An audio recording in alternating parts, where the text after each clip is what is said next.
welcome. Today's class is Irish Records Research. My name is Sherry. I'm a Genealogy Reference Associate here at Midwest Genealogy Center. We're going to get started with Irish Records Research.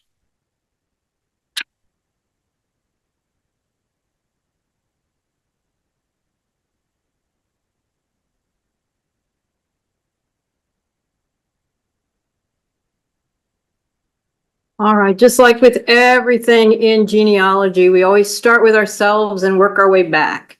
Our goal in Irish research is to find that immigrant ancestor that came over from Ireland. In order to do that, you're going to exhaust all the records you could possibly find for that particular ancestor. For most of us, it's going to be the United States, but in the country they settled. So you're going to look at tax records, vital records, birth, marriage, and death. Most Irish were Catholic. So if there's a Catholic diocese in the place where they were living, you want to check that to see information on if they got married in the US. Most times they'll have not only the names of the parents, but also the town they came from. You're also going to be looking at US Census records and state census records, territorial census records, wills and probates, all of the things that you can possibly find, because we want to narrow down the information to a particular location. If it's a county, even better.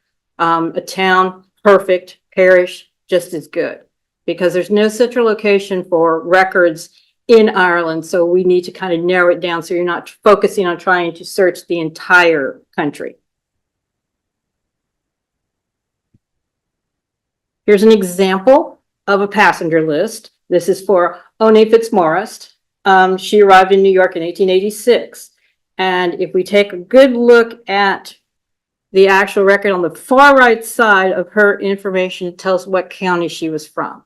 So if this was our ancestor, not only do we have an approximate birth year, we also know that she came from County Tipperary. So that's going to narrow our focus when we're searching for records. Another option might be maybe your ancestor had an advertisement placed in the Boston Pilot, or another newspaper that was more specific to the Irish population. Here's an example here of one that we found on Ancestry for a John Delahunty. It lists his town and the county. He is his nephew, I believe, yes, his nephew has arrived in Boston and he's looking for John. So not only do we know his nephew's name is Michael, we also know that William Gleason is where John spent his time when he was in Boston, but we've got a town and we've also got a county. So we've kind of narrowed down our focus just by this one article in the Boston Pilot. Now, a lot of times you will find information wanted advertisements in the Boston Pilot when they're not living in Boston.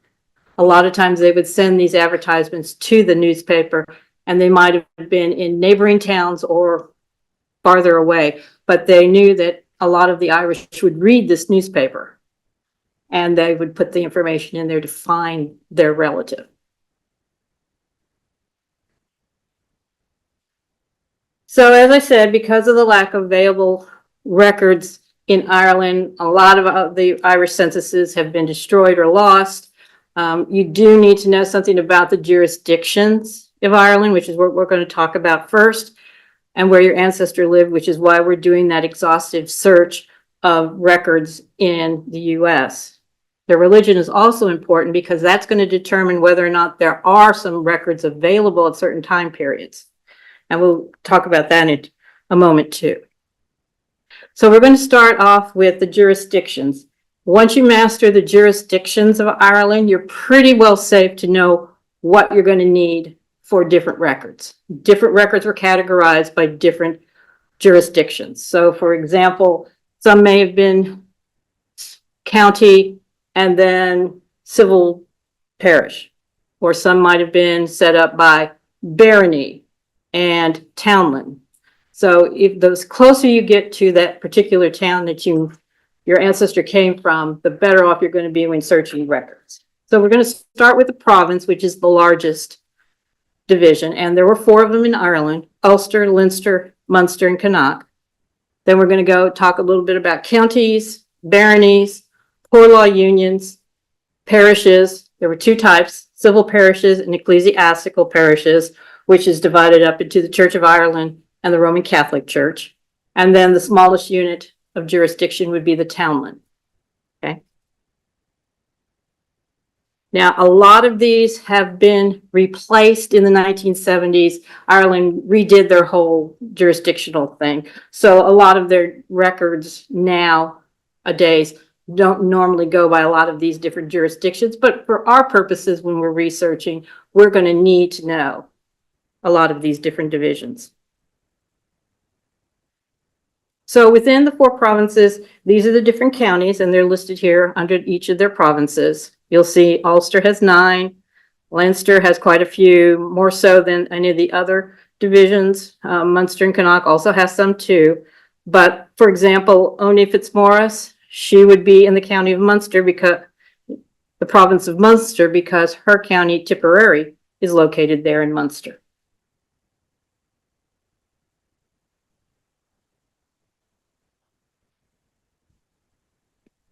And then a brief information about the division of the difference between Ulster and Northern Ireland. Ulster is a province, okay, and it has Donegal, Derry, Antrim, Down, Armagh, Tyrone, Fermanagh, Cavan, and Monaghan as their counties within it. Northern Ireland does not. Well, Northern Ireland only has 6: Antrim, Down, Tyrone, Londonderry or Derry, Armagh, and Fermanagh. And the reason for that is Northern Ireland is a political division as opposed to a geographical division that Ulster is. So back in the 20s, after the Irish Civil War, or the War of Independence from England, the North was given a choice. You could either go with the new republic that they were establishing based on the treaty that was written, or you could stay with the United Kingdom.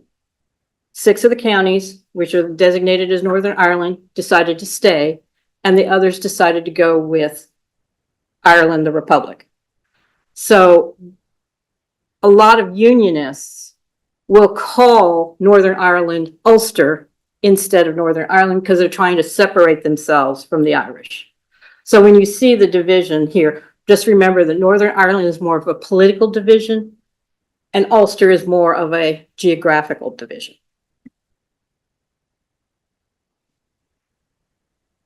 So then the next jurisdiction that we're going to talk about is poor law unions. They were created in 1838 to administer relief to the poor. Before that time, the church was responsible for taking care of the poor and the destitute.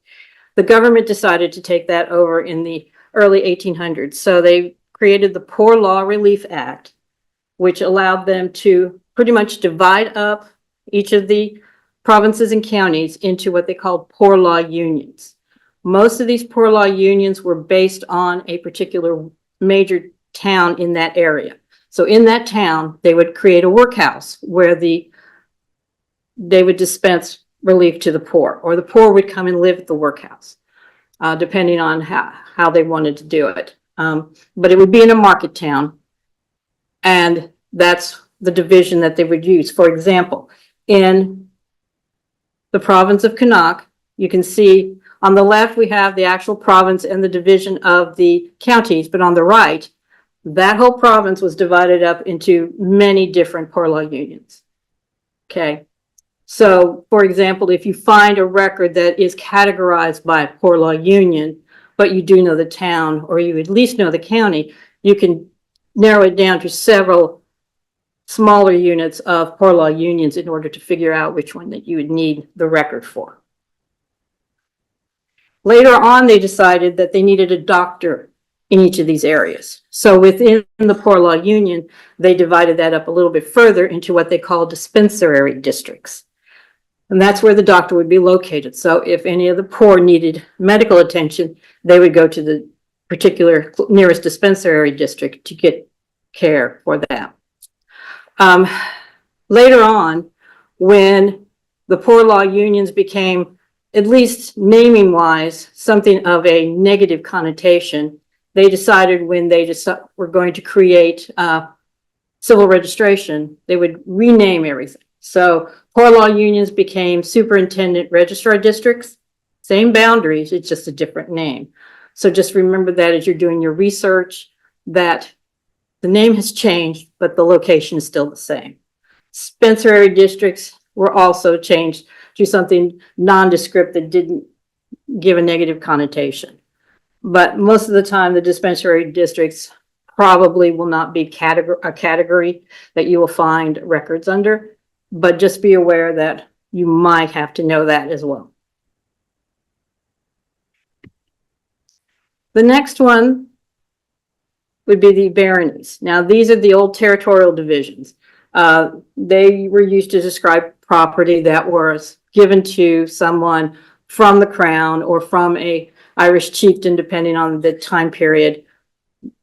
For example, the baronies of Roscommon are divided up and shown on the screen here.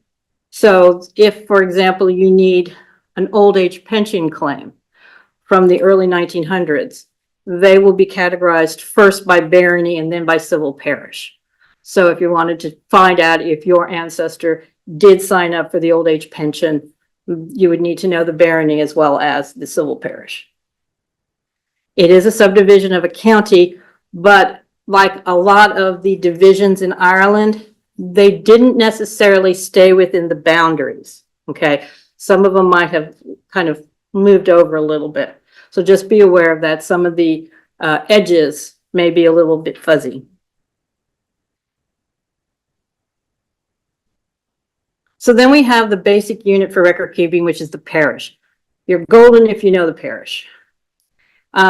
Most people would probably, if they were here in America, say back in the 1800s, you know, where are you from? They wouldn't have said Ireland. They would have either said the town they were from or the parish they were lived in. Again, just like for baronies and some of the other divisions, they did not keep to the county boundaries. Usually it was more of a town thing that they would go through. So you have two types. You have the civil ones, which is the ones that they use for birth, marriage, and death when they started civil registration. They're also similar to the Church of Ireland or the established church, the Anglican Church. They'll be the same boundaries. So if your ancestors were Anglican, you're going to look at those civil parishes. You'll pretty much know that the Church of Ireland parish will be the same boundaries. The Roman Catholic Church, however, had different boundaries. They also may have chosen different names or similar names. You might see Dublin as a town. You might see Dublin as a parish. So be aware that names might be the same, names might be different.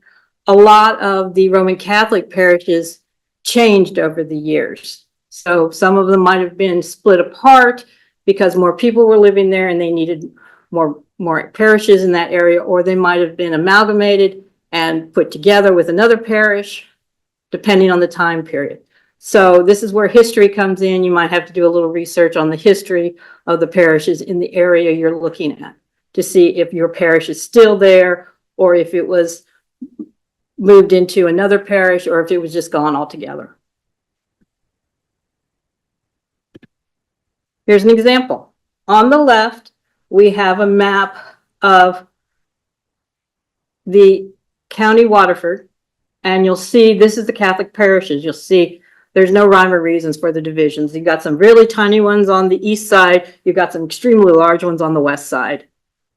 But if you look at that same area and you look at the civil parishes, they're a little bit more formed. But you will find these maps I got from John Grenham's website. If you don't know who he is what I consider the Yoda of Irish research. He has written a book on tracing your Irish ancestry, which is now in its 5th edition. A lot of his information has been ported to his website, Irish Ancestors.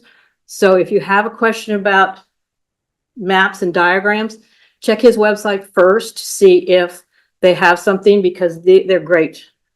You can see quite a bit of difference between the ecclesiastical parishes and the civil parishes.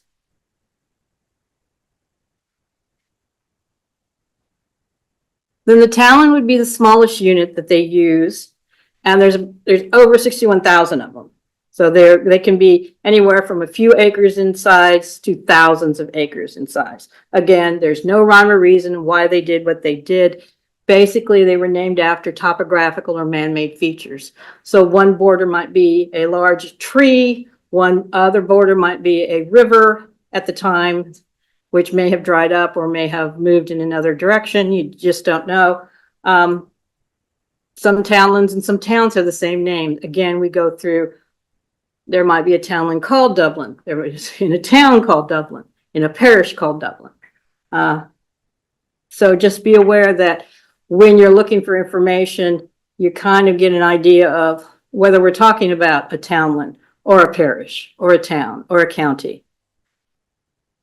And you'll also notice that there will be several townlands in a particular parish, depending on the size. Again, for those really tiny ones, there may only be one townland because the parish may be that same size. But if the parish is a lot larger, you might have several townlands within that same parish. And here's an example for County Leitrim. On the left, you'll see there the Catholic parishes. But then on the right, you'll see the map where they show the different townlands. And notice too, in this example, those townlands go over boundaries, okay? You'll notice at the very top, you've got this spike in the townlands, but you don't have it over here in the parishes. So just be aware that, again, because of the fact they were using man-made features to set the boundaries, they may have gone over different other boundaries.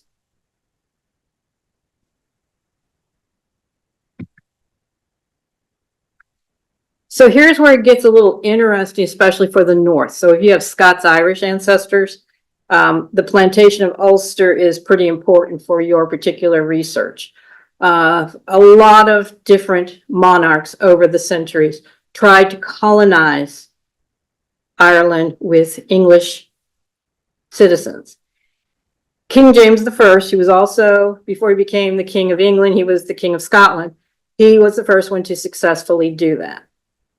So what he did is he took the North, Ulster, and he set up different plantations with either Scottish or English people who would build either a castle or a house with a fortification around it, and they would be either able to get tenants of Scottish or English descent, especially for the ones with the larger plantations, or they could have Irish tenants on their farms as well. The map also shows that a lot of the smaller plantations were settled by what they called servitors or veterans of Irish wars. These were the people who were loyal to the crown. The Trinity College got some land. The Church of Ireland got land. Antrim and Down, however, was a separate plantation. It wasn't part of the actual plantation of Ulster, but they were being colonized by English and Scottish. And normally, especially if you're going to be tracing, once you get over to Ireland and you find out where your Scots-Irish were from and you want to move back over to Scotland to see where they originated from, be aware that it's going to be the western part of Scotland where a lot of these people came, and the northern part of England where a lot of the English came to settle. And most of them settled for maybe a generation or two, and a lot of them then moved on and immigrated to North America or Canada or some other places. Though there are still some in Northern Ireland, which is why you have a lot of Protestant population up there. Here's the problem when you're looking for, especially in the late 1600s, early 1700s, for Catholic records. The plantation was successful, but it wasn't doing the job that the English monarchs wanted. So they decided, well, we want to convert all of the Catholics to the Anglican faith. How do we get that done, since we can't just get as many Protestants over there as we want? Well, they decided to create what they called penal laws. So the penal laws forced the Irish Catholics and a lot of the Protestant dissenters like Methodists, Presbyterians, Quakers, they had to either accept the faith or they couldn't practice their religion. again, this is just 3 of the examples, but there was a whole long list of examples of they couldn't exercise their religion. The parish priest couldn't keep registers. A lot of them couldn't hold office or vote or receive an education. Granted, a lot of times some of this stuff was done under the table by the Irish, especially for registers. So there may not be a Catholic register for a certain time period for that particular area, but still check to see, because sometimes some of the parish priests, even though it was a death penalty, if they were caught keeping registers, some of them did. So do check to see if you find some, just to be on the safe side. But for the most part, this time period, you're going to not find too many Catholic Church records. Now, if your ancestors came over in the early 1700s, we're going to talk about census substitutes on the next slide, because a lot of the early census records, as I mentioned earlier, were lost or destroyed. You can look for a deed. Those began in 1708. Only about 2% of the population own land, but they might have a mention of a tenant who might be on the land.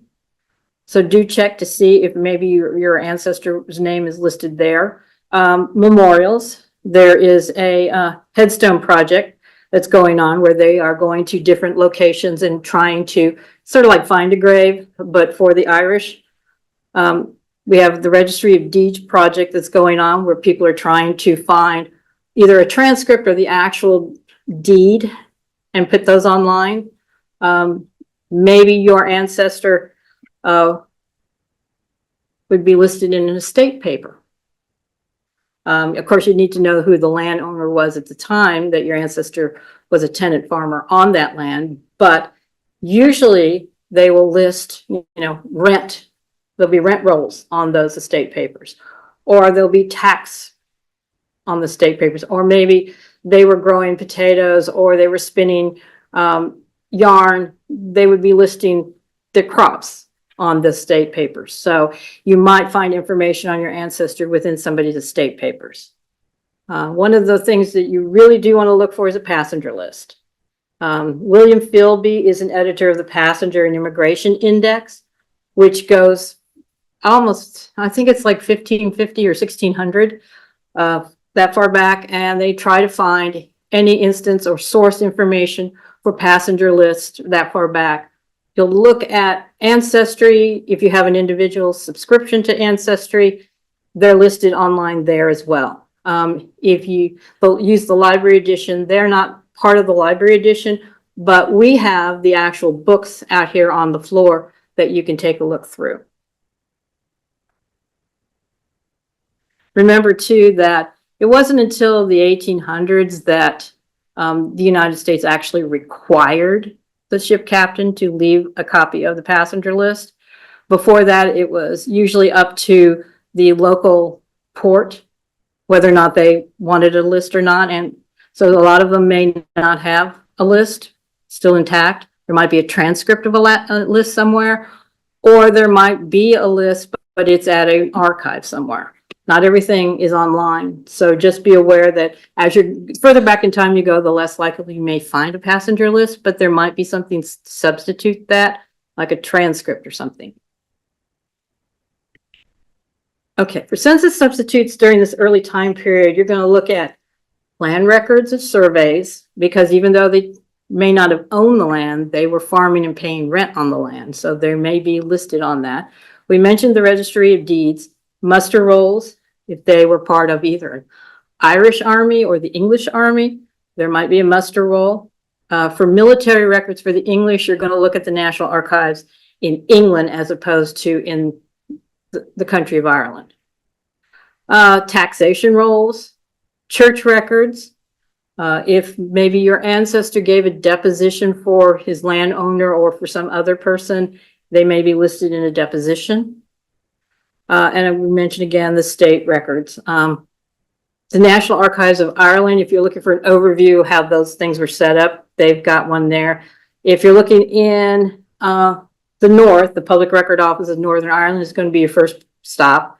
And they have a lot of nice guides with how to where they might be located, who might have them. Remember, a lot of estates may have kept their own archives.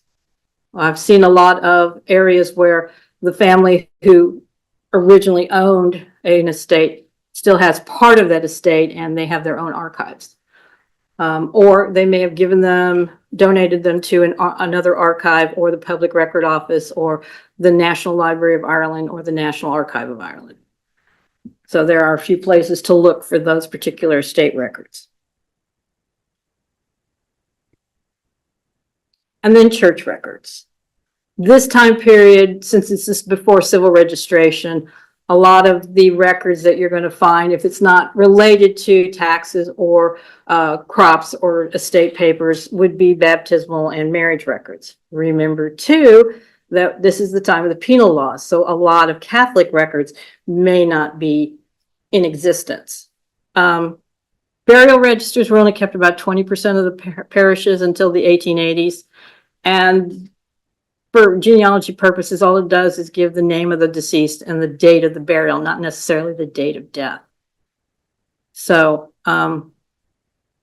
if you want to find out, because once the penal laws were repealed, and they did that in stages, some churches started keeping records earlier than other churches.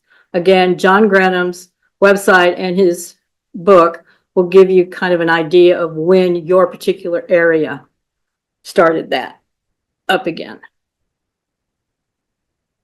And again, it depends on the denomination if the records do exist. But as I said earlier, do check to see, because sometimes they were kept on the QT and you might be able to find some actual records for your particular area. Most of the rural areas in the Republic especially didn't start keeping their church records again until around the 1820s, though the urban areas such as Dublin and some of the other major towns did start a little earlier. But again, do check, because each of the parishes kept their own records. So if you don't find it online, and there are a lot of those records are online now, you can always go to the parish and see if you can ask them to find a particular record for you. One thing I will mention at this point is that if you're not on social media, like Facebook or Twitter or Instagram or something to that effect, do take a look, because there are a lot of social media groups, either for a particular area of Ireland or just general Irish research, that you can join and post questions on. I've had several instances where I've had a lot of luck getting records I wanted because I couldn't travel to the particular location, but there was somebody living near that location who went and got the record for me and then just direct messaged the record to me.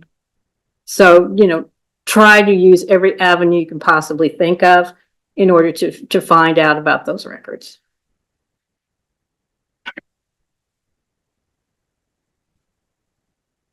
Now, the National Library of Ireland does have registers of the Catholic parishes when they started putting records back again.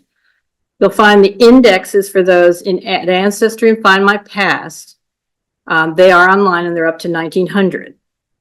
The Public Record Office of Northern Ireland also has microfilm records for their 6 counties, and some of those are online as well.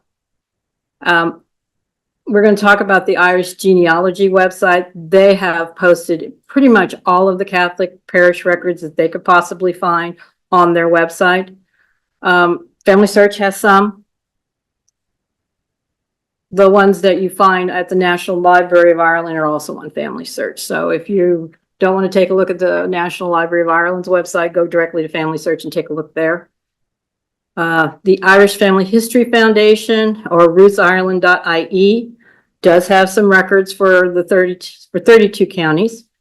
And again, the Department of Arts, Heritage, and Gaelic Tech, or irishgenealogy.ie, which is basically the main website for the Republic, the South, though they do have Northern records as well. They do have a lot of records, church records available there. And again, the Church of Ireland, which is the established church up until 1870, started obviously a lot sooner than the Catholic Church did, simply because of the penal laws. So you might find, if you find out your ancestor is Anglican, you might find records as early as 1634. Most of them start in the 1770s and 1820, as we mentioned earlier. The indexes for these records you can find at the National Archives of Ireland. Find My Past also has transcripts and images, as well as Family Search.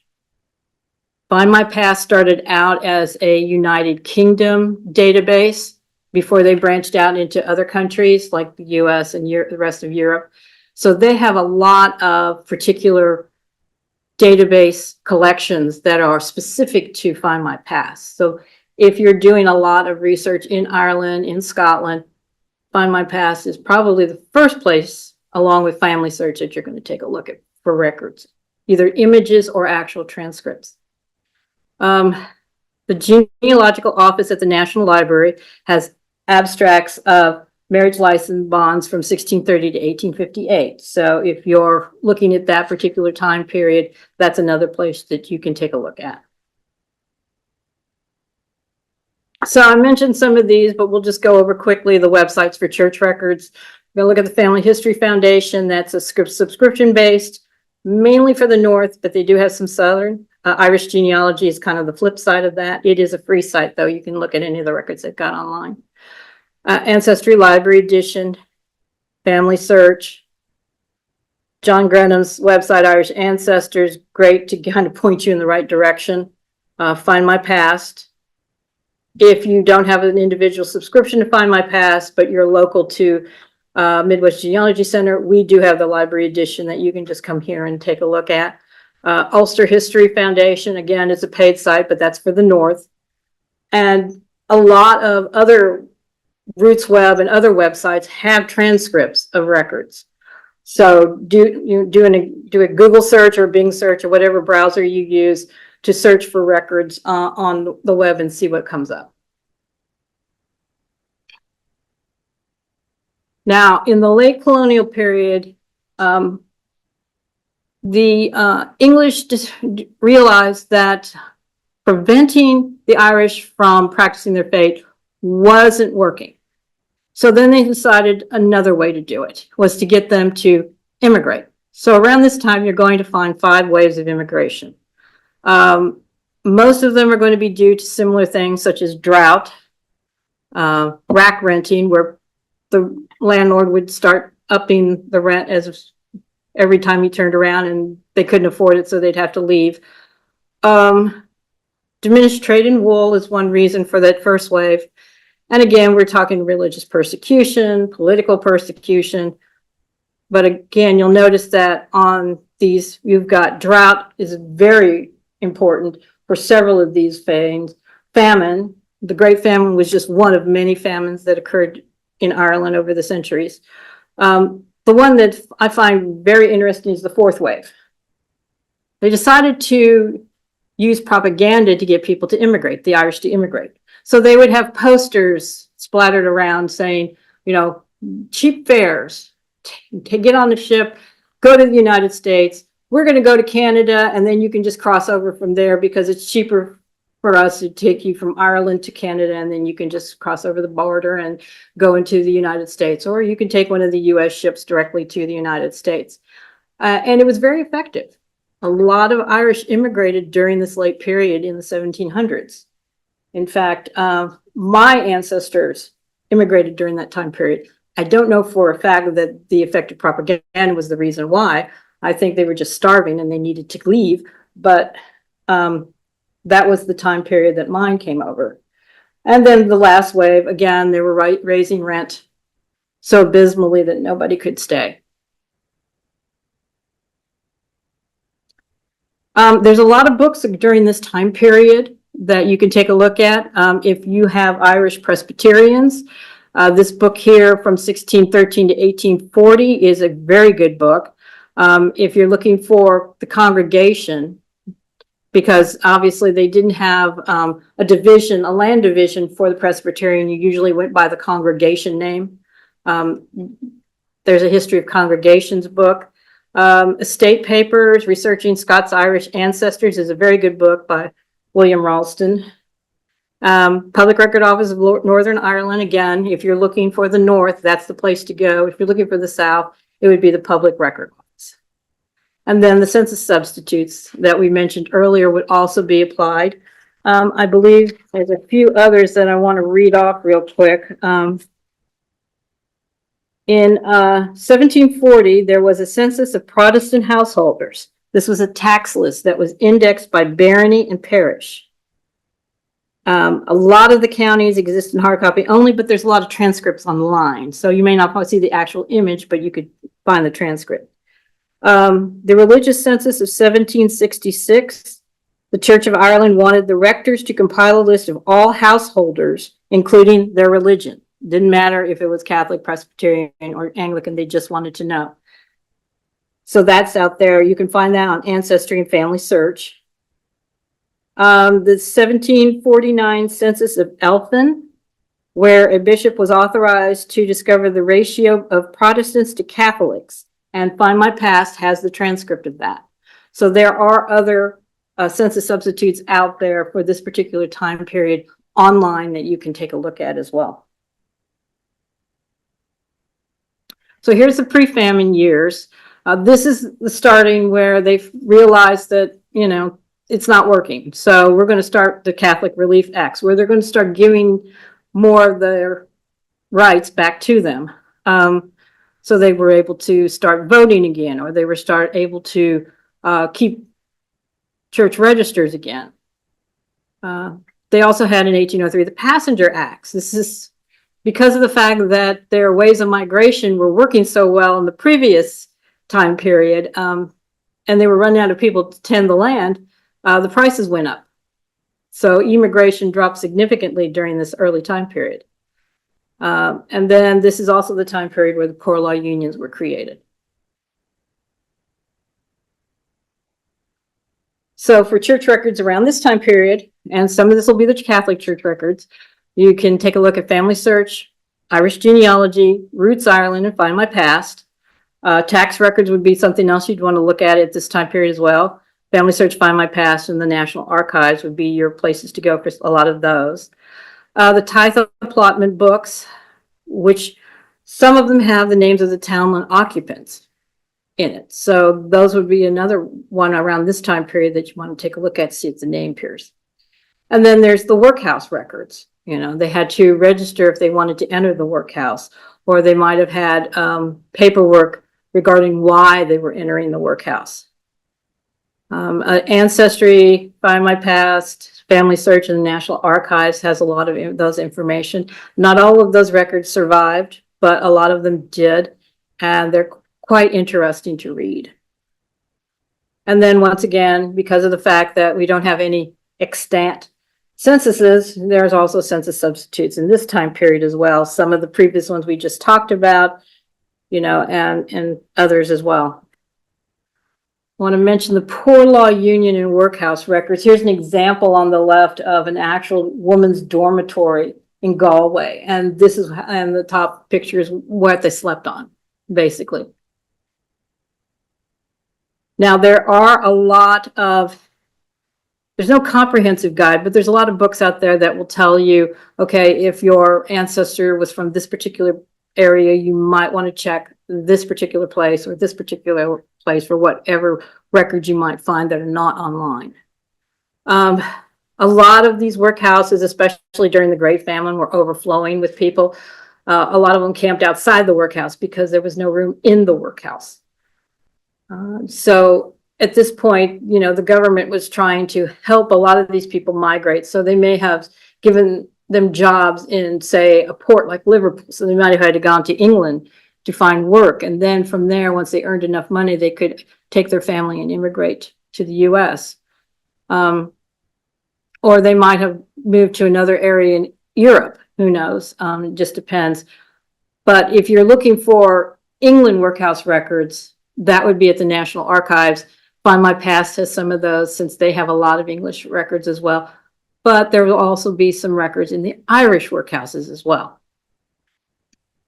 And again, I mentioned that once civil registration came into effect, the Poor Law Union's name became the Superintendent Registrar Districts.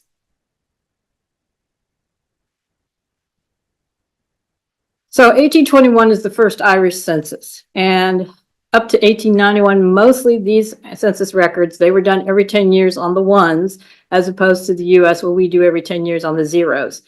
Most of these have been destroyed. There are some fragments left.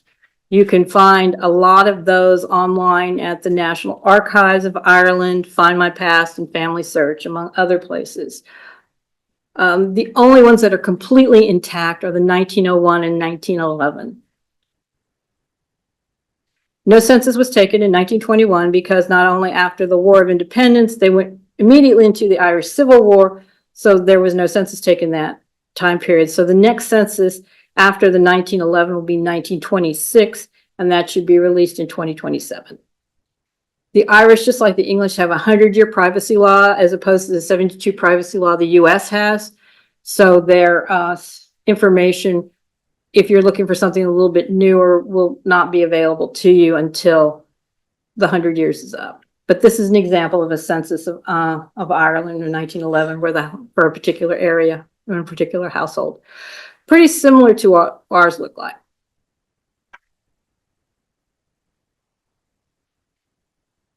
So when you're looking for the Great Famine, which is around 1845 to 1851, a lot of those people did take the ships to Canada first because they were cheaper, and then from Canada went to the US. However, because of the fact those ships were not as well built as the US ships, which would take you directly from an Irish port to New York or Baltimore or one of those locations, a lot of people died on the voyage over.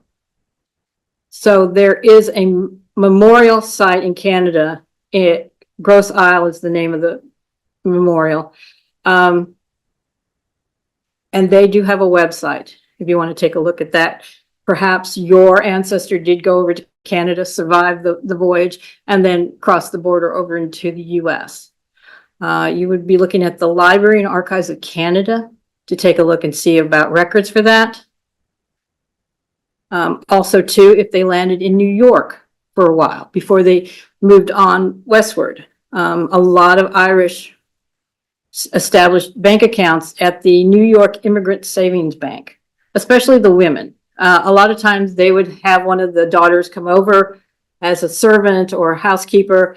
She would save up money and then she would send it back over there for the family, either to save up to come back with the rest of the family, or maybe they would just pay the rent out of that.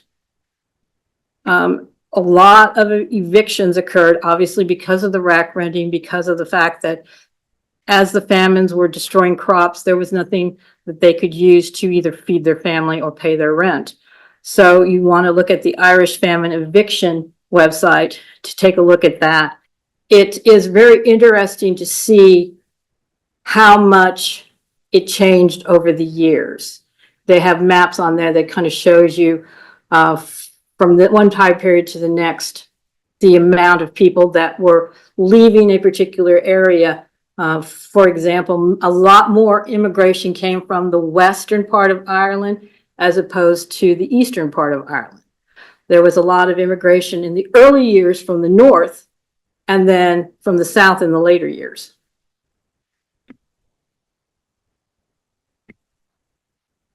So passenger lists. Again, we talked about this earlier. Ancestry and Family Search have a lot of passenger lists that you can take a look at. Our National Archives and Records Administration have passenger lists listed by dates and ships as opposed to people, but they do have information there if you might know the ship offhand based on an article or a newspaper article or some information you found. You can take a look there to see some of the lists that way. Church records, Find My Past and Family Search. Again, we're doing the tile allotments, which is basically tax information. Again, the same places. This is around the time of Griffin's valuation, which is really one of the more important land surveys that was done in Ireland over the years. The initial ones only listed the head of a household, but some of the later ones did list the tenants, etc., and the valuation of the property that they may have been on.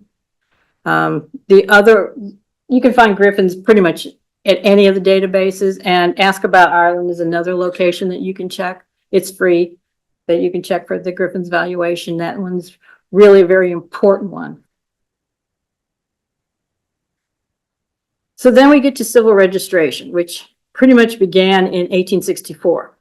In 1845, the Church of Ireland marriages started for civil registration there, but for everything else, it started in 1864. Again, we're looking at superintendent registrars, districts / poor law union boundaries. Ruth Ireland does have, for different counties, you can see the parents' names for births and fathers' names for marriages. If you're looking for marriage records in the north, Crony's the place to go. Family Search and Ancestry do have the indexes for the civil records. Up to 1958, some of them are redacted simply because of privacy laws.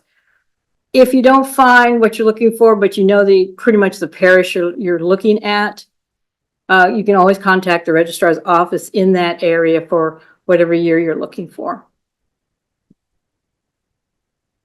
So here's an example of an 1864 birth record. And granted, this was done from a microfilm roll, so it's kind of hazy.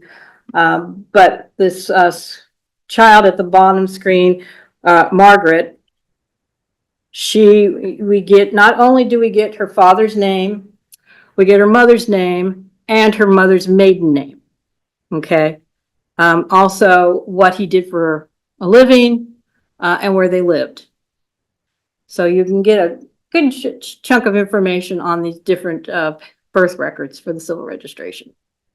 A lot of European countries always listed the mother's maiden name or the wife's maiden name in official documents, which is a kind of nice because then you know the other family line to check.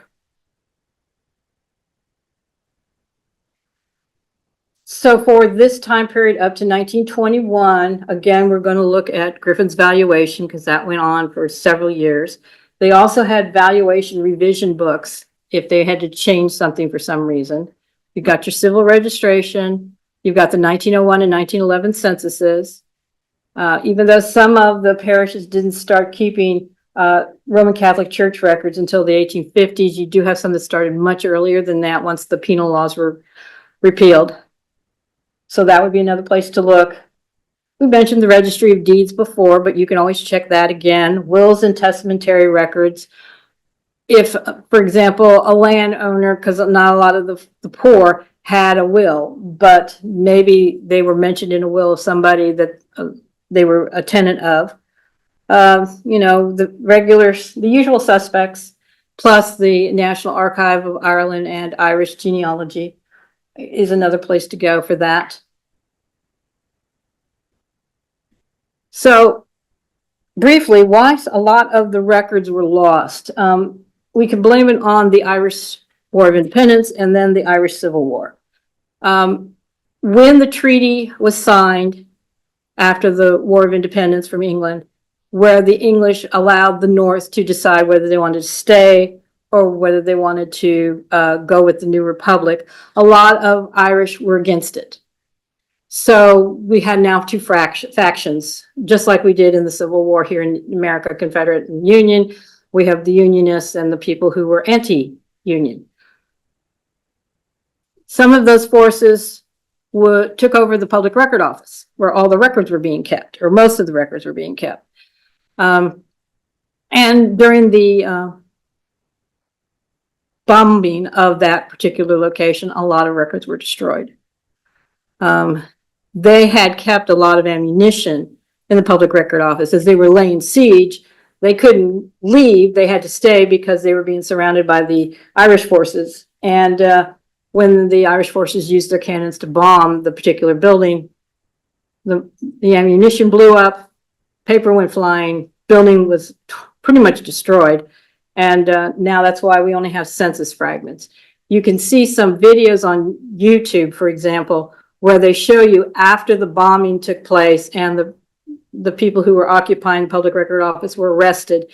You see people going around outside gathering up what scraps of paper they could find. And that's why we still have some fragments of these census records and other records. The wills were mostly destroyed, but this index has survived. A lot of the church registers for the Church of Ireland were kept in the Public Record Office, so a lot of those were destroyed. but transcripts were still kept with the parish. One of the nice things about the Roman Catholic records, once they got started, they weren't kept at the public record office. They were kept in the parishes. So a lot of those still exist for those particular areas.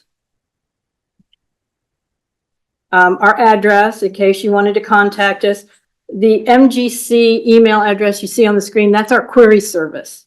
So if you have a question, say, I'm looking for a particular record, a birth record for this particular person who was born around this time period, where would I go to find that record? We can let you know. We might even know on what particular database you can pull that record off of. Or you might have just a general question about, you know, what kind of records can I find if I'm accessing this particular database?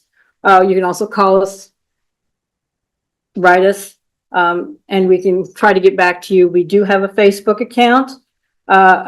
We have a Twitter/X account, as well as our YouTube. An FYI for both of you folks here in the room and online. Next month, this particular class will be on our YouTube channel. So they are recording this class and we'll have it posted on our YouTube channel in October. Okay. Thank you. Thank you.